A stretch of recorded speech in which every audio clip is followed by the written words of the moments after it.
Hello नमस्कार जय हिंद दोस्तों। मैं विकास एजुकेशन की दुनिया में आपका हार्दिक स्वागत करता हूं। चलिए आज की एक कक्षा है। आज की कक्षा में हम क्या क्या अध्ययन करने वाले हैं उस पर एक बार नज़र डालते हैं।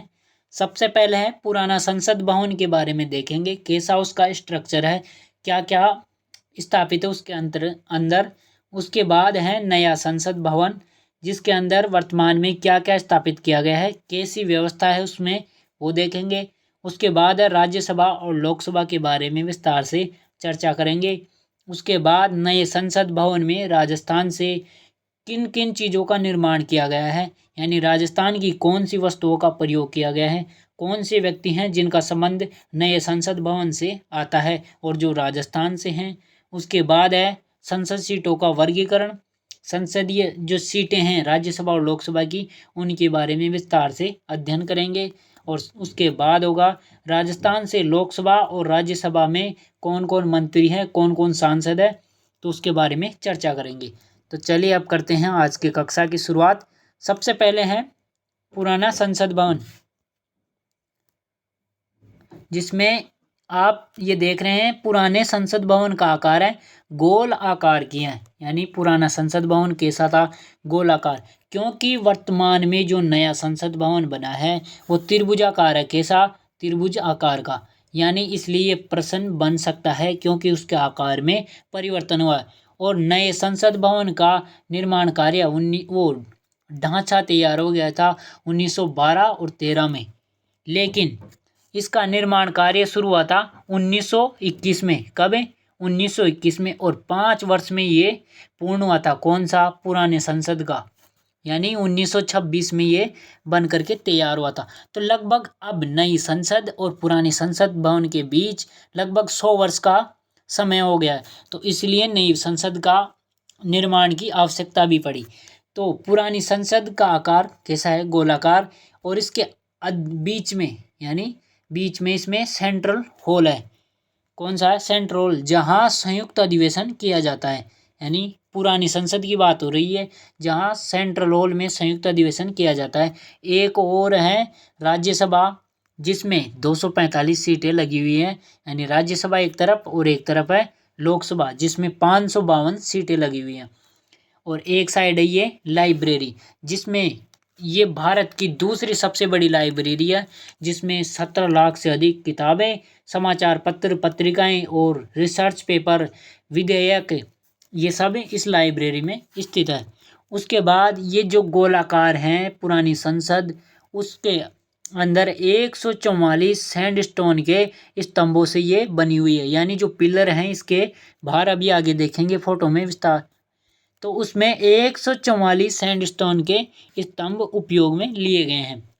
तो देख लिया, इसके अंदर लाइब्रेरी है, पुरानी संसद में राज्यसभा है और लोकसभा, और बीच में सेंट्रल हॉल संयुक्त अधिवेशन के लिए, जिसका आकार गोलाकार था। 144 सैंडस्टोन के स्तंभों से इसका निर्माण किया गया है।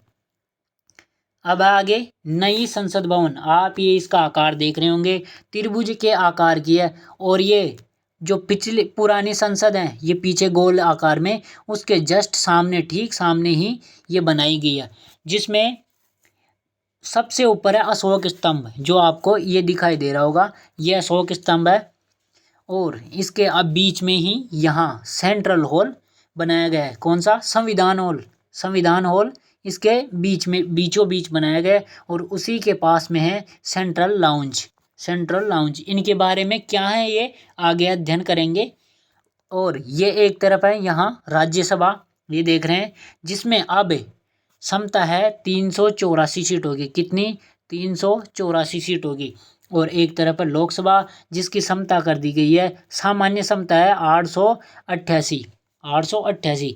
और इसमें सेंट्रल लॉन्ज, वो संयुक्त अधिवेशन के लिए मुख्य बीच में वो नहीं है, इसके बीच में संयुक्त अधिवेशन भी लोकसभा में ही आयोजित किया जाएगा। कहाँ? लोकसभा में, जिसमें है 888 सीटें। तो राज्यसभा और लोकसभा का संयुक्त अधिवेशन होगा बीच में। और इसके आगे ये खुली जगह भी दिखाई दे रही है, जिसमें राष्ट्रीय वृक्ष बरगद लगा हुआ है। लेकिन इसका आकार कैसा है? त्रिभुज आकार का। और ये वास्तुकार है इनके विमल पटेल जी, यानी इसको डिजाइन किसने किया है, विमल पटेल जी ने। और इसका निर्माण कार्य यानी इसका नींव रखी गई थी 10 दिसंबर 2020 को। कब? 10 दिसंबर 2020 को। और इसका उद्घाटन हाल ही में 28 मई 2023 को पीएम नरेंद्र मोदी जी द्वारा किया गया है। यानी निर्माण कार्य शुरुआत 10 दिसंबर 2020 और उद्घाटन 28 मई 2023 को। आकार कैसा है? त्रिभुज के आकार का। चलते हैं आगे। जब नए संसद भवन के अंदर जाते हैं तो एक आर्ट गैलरी है जिसे भारत की कला और संस्कृतियों से सजाया गया है, ये आप देख रहे हैं। उसके बाद है बीचों बीच में है संविधान हॉल। कौन सा? कॉन्स्टिट्यूशन हॉल, जहां इसके अंदर भारत की मूल संविधान की प्रति रखी हुई है। और ये आपके सामने डिजिटल प्रति संविधान की। तो बीचों बीच में है संविधान हॉल, उसके अंदर भारत की मूल संविधान प्रति रखी हुई है और डिजिटल प्रति। आगे है थीम, यानी लोकसभा और राज्यसभा की थीम। लोकसभा की थीम है राष्ट्रीय पक्षी मोर के समान। मोर के, यानी इसकी जो छत है वो मोर के पंखों के समान बनाई गई है। जो आप देख रहे होंगे ये मोर के पंखों के समान है। और इसमें क्षमता है, बैठक क्षमता 888 लोग। और राज्यसभा की थीम है राष्ट्रीय वृक्ष, यानी वो राष्ट्रीय फूल कमल के समान, जिसकी थीम है ये। इसकी छत यानी किस आकार की बनी है? राष्ट्रीय फूल कमल की पंखुड़ियों के समान। और लोकसभा की ये राष्ट्रीय पक्षी मोर के समान। उसके बाद जो खाली जगह थी उसमें है राष्ट्रीय वृक्ष बरगद। कौन सा? राष्ट्रीय वृक्ष बरगद, ये लगा हुआ है। और इसके बाहर भी ये राष्ट्रीय वृक्ष बरगद लगाए गए हैं। और ये हैं सेंट्रल लाउंज, जहाँ जो मंत्री होते हैं उनके बैठने की व्यवस्था है, भोजन करने की व्यवस्था है यहाँ पे सेंट्रल लाउंज में। उसके बाद है जो ये अशोक स्तंभ है, इसका संबंध हमारे कोटपुतली जयपुर से भी आता है। तो अशोक स्तंभ को, किसको? अशोक स्तंभ को लगभग 100 कारीगरों ने 9 महीने में जाके तैयार किया। इसको किसने? 100 कारीगरों ने 9 महीने में अशोक स्तंभ को बनाया है, जिसका कुल वजन है यानी यहाँ से यहाँ तक 16,000 किलो वजन, जिसमें से केवल अशोक स्तंभ का यानी यहाँ से यहाँ तक का वजन है 9,500 किलो। और जो ये सपोर्टिंग स्ट्रक्चर यानी नीचे लगा हुआ है, यानी जिस पर अशोक स्तंभ स्थापित है, उसका वजन है 6,500 किलो। इसकी चौड़ाई 3.3 से 4.3 मीटर के बीच, यानी 11 से 14 फीट इसकी चौड़ाई है। और ये कहाँ लगा हुआ है? नए संसद भवन की छत के ऊपर अशोक स्तंभ। और इसकी ऊंचाई है 33 मीटर या करीब 108 फीट। और ये बना कहाँ कहाँ से है? यानी औरंगाबाद की वस्तुएं यानी पत्थर उपयोग में लिए गए हैं। जयपुर के कोटपुतली से भी, कहाँ? जयपुर के कोटपुतली का भी पत्थर इसमें उपयोग में लिया गया है। और दिल्ली का भी, यानी औरंगाबाद, जयपुर और दिल्ली का इसमें पत्थर उपयोग में लिया गया है। और ये है सेंगोल, यानी जो ये संत हैं वो प्रधानमंत्री जी को सेंगोल वो दे रहे हैं उनके हाथ में। तो आगे देखते हैं ये सेंगोल है क्या। सेंगोल चोल साम्राज्य से जुड़ा हुआ है, यानी ये चोल साम्राज्य से पौराणिक काल से ही इसका महत्व है। और वर्तमान में ये अब नए संसद भवन में स्पीकर के नज़दीक स्थापित किया जाएगा। 28 मई को नए संसद भवन का उद्घाटन होगा, यानी किया जा चुका है 28 मई 2023 को प्रधानमंत्री नरेंद्र मोदी जी के द्वारा। तो आपने अखबार में फोटो भी देखी होगी, पीएम मोदी जी ने सबसे पहले उन्हें ही यानी सेंगोल को ही दंडवत प्रणाम किया था। तो ये एक ऐतिहासिक स्वर्ण राजदंड है जिसे स्पीकर के बगल में यानी उसके सीट के पास में ही इसे स्थापित किया गया है। ये क्या है? ये अंग्रेजों से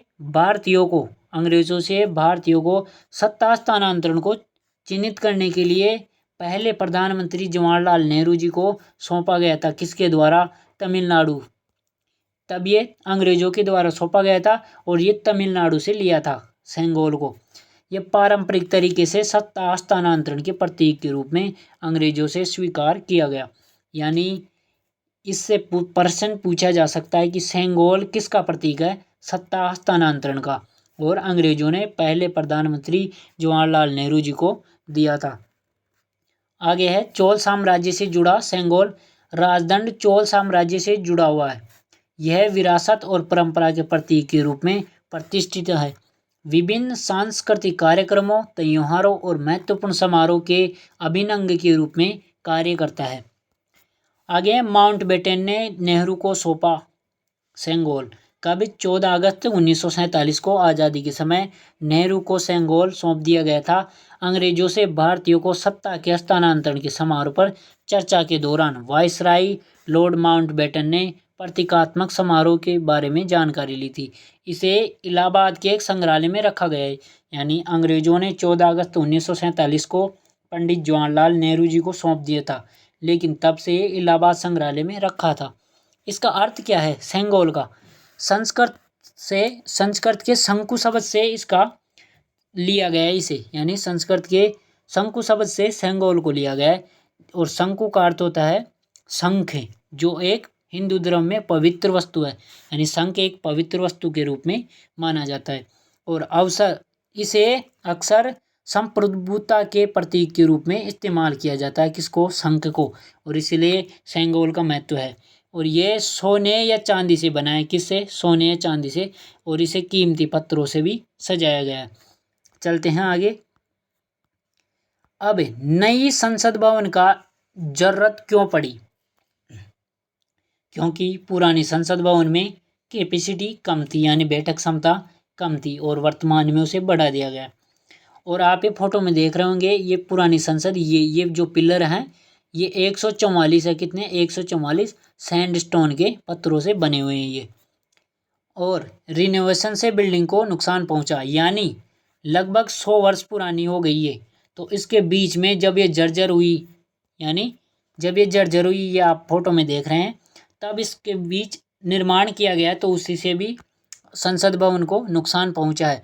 और कम्युनिकेशन इंफ्रास्ट्रक्चर को आधुनिक बनाने के लिए वर्तमान में इसकी ज़रूरत पड़ी, यानी पहले के माइक वगैरह इनको हटा दिया गया और आधुनिक लगाया गया। हर डेस्क पर लैपटॉप और डिजिटल किया गया है उसको। तो इसीलिए यानी इसमें कैपेसिटी कम थी, बैठक क्षमता, रिनोवेशन से बिल्डिंग को नुकसान हुआ, और कम्युनिकेशन इंफ्रास्ट्रक्चर को आधुनिक बनाने के लिए इस नए संसद भवन की जरूरत पड़ी। अब विशेष तथ्यों में देखते हैं, राजस्थान से कहाँ कहाँ की वस्तुएं उपयोग में ली गई। विशेष है कोटपुतली से, जयपुर से, जहाँ अशोक स्तंभ को बनाने में यहाँ का पत्थर उपयोग में लिया गया। अशोक स्तंभ के वास्तुकार हैं श्री लक्ष्मण व्यास जी, जिनका संबंध है हनुमानगढ़ से। ये प्रश्न आने वाले एग्जाम में पूछा जा सकता है कि अशोक स्तंभ को बनाने के लिए कहाँ का पत्थर प्रयोग में लिया है? कोटपुतली जयपुर का। लेकिन राजस्थान से बाहर एक तो औरंगाबाद का और दिल्ली का भी लिया गया है। उसके बाद है संसद भवन में लगे राजस्थान के पत्थर, कहाँ कहाँ के?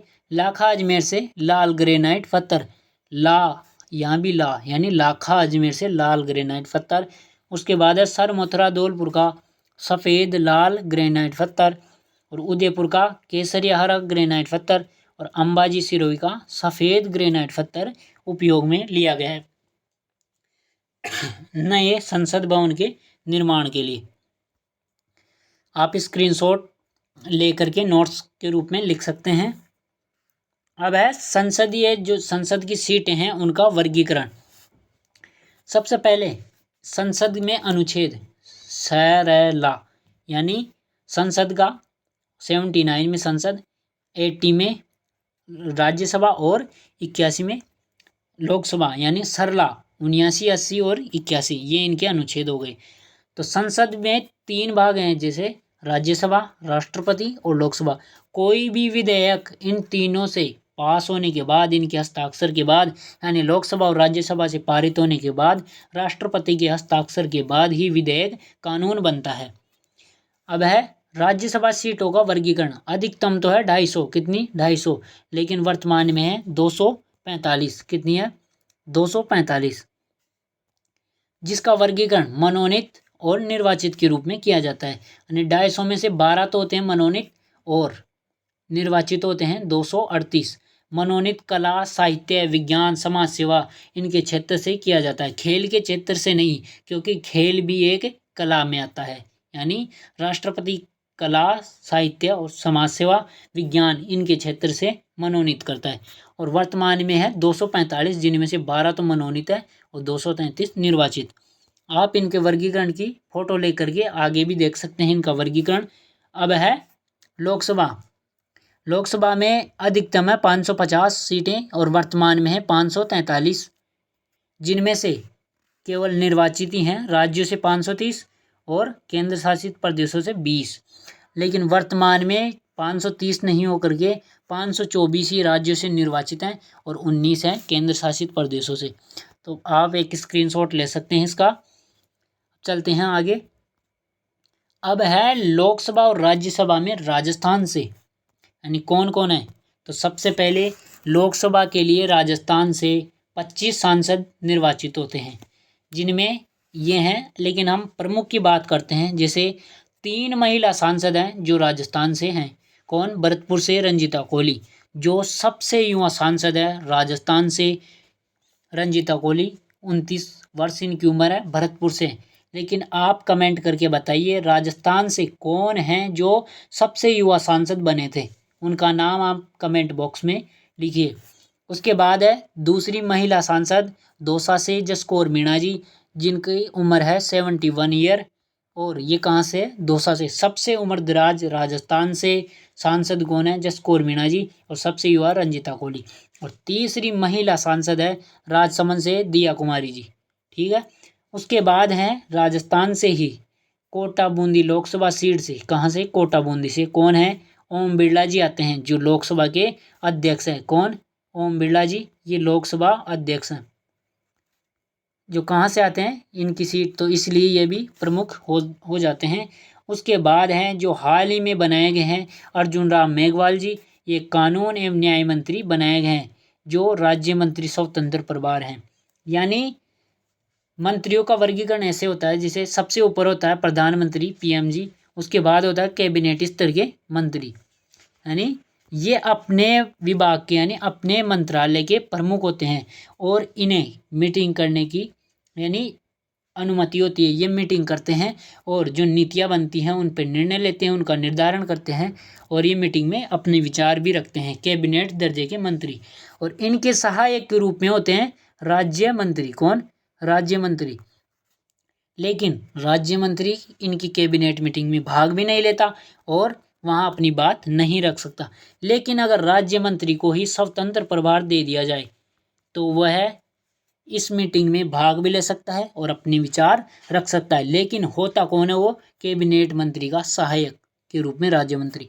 और इन दोनों के नीचे होता है उप मंत्री, जो सहायक के रूप में कार्य करते हैं। तो सबसे ऊपर पीएम, उसके बाद कैबिनेट मंत्री और फिर होता है राज्य मंत्री, जो स्वतंत्र प्रभार, जो कैबिनेट की मीटिंग में भाग लेता है और अपने विचार रख सकता है। उसके बाद आता है राज्य मंत्री, जो ना तो कैबिनेट की मीटिंग में भाग लेता है और ना ही अपने विचार रख पाता है।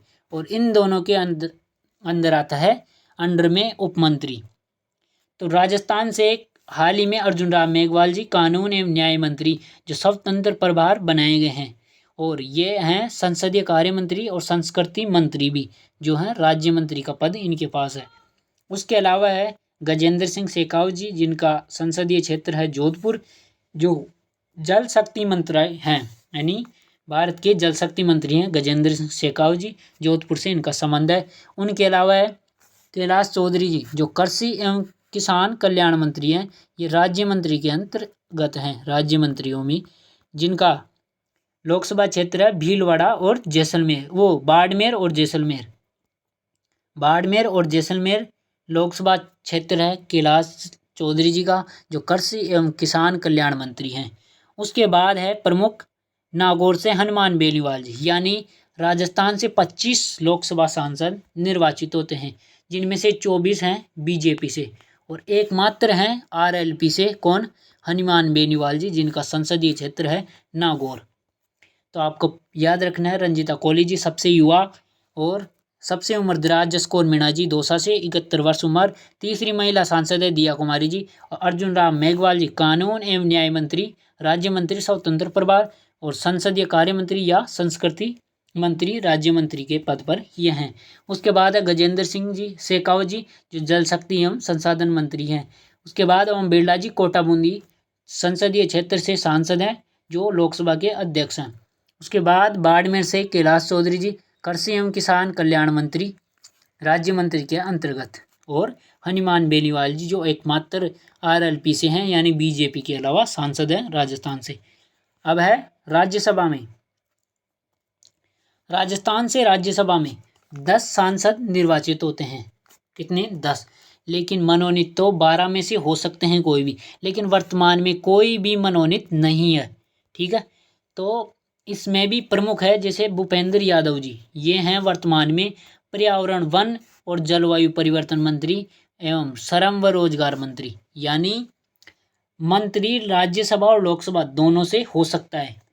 तो राजस्थान से है भूपेंद्र यादव जी, जो भाजपा के हैं, और ये पर्यावरण वन और जलवायु परिवर्तन मंत्री व श्रम व रोजगार मंत्री हैं। और वर्तमान में यानी अभी 2022 में ही राज्यसभा के लिए निर्वाचित हुए हैं घनश्याम तिवाड़ी जी, रणदीप सुरजेवाला, मुकुल वासनिक और प्रमोद कुमार, जिनमें 3 हैं कांग्रेस से और 1 है भाजपा से। घनश्याम तिवाड़ी जी ये 2022 में निर्वाचित हुए हैं, इनकी अवधि है 2028 तक। लेकिन राज्यसभा में ही अश्विनी वैष्णव जी, जिनका संबंध कहाँ से है? जोधपुर से, और ये भारत के रेल मंत्री हैं। कौन है? अश्विनी वैष्णव जी। इन्हें हाल ही में मारवाड़ का सर्वोच्च सम्मान राव सिया सम्मान भी दिया गया है अश्विनी वैष्णव जी को। ये जोधपुर के हैं, लेकिन ये राज्यसभा सांसद राजस्थान से नहीं है, ओडिशा से हैं। कहाँ से? ओडिशा से। यानी अगर ये पूछा जाए कि राजस्थान से लोकसभा में कितने मंत्री हैं, तो जिनका संबंध राजस्थान से, तो 5 हो गए। अश्विनी वैष्णव जी, भूपेंद्र यादव जी, और अर्जुन राम मेघवाल जी, गजेंद्र सिंह शेखावत जी और कैलाश चौधरी जी। उसके बाद है कितने हैं जो राजस्थान से ही हैं, सांसद भी और मंत्री हैं, वो 4 ही होंगे, उनमें अश्विनी वैष्णव जी नहीं आएंगे। ठीक है, आप इसका स्क्रीनशॉट लेके भी और अध्ययन कर सकते हैं। तो वीडियो को अंत तक देखने के लिए धन्यवाद। वीडियो लाइक करें, अच्छा लगे तो लाइक करें, कमेंट करके बताइए, शेयर कीजिए। और हमारी कक्षा रोज़ शाम को राजस्थान करंट अफेयर्स की आती है, और ऐसे ही राजस्थान करंट अफेयर्स और जीके के वीडियोस को देखने के लिए जुड़े रहिए एजुकेशन की दुनिया के साथ। धन्यवाद। सत्यमेव जयते। भारत माता की जय। राम राम सा।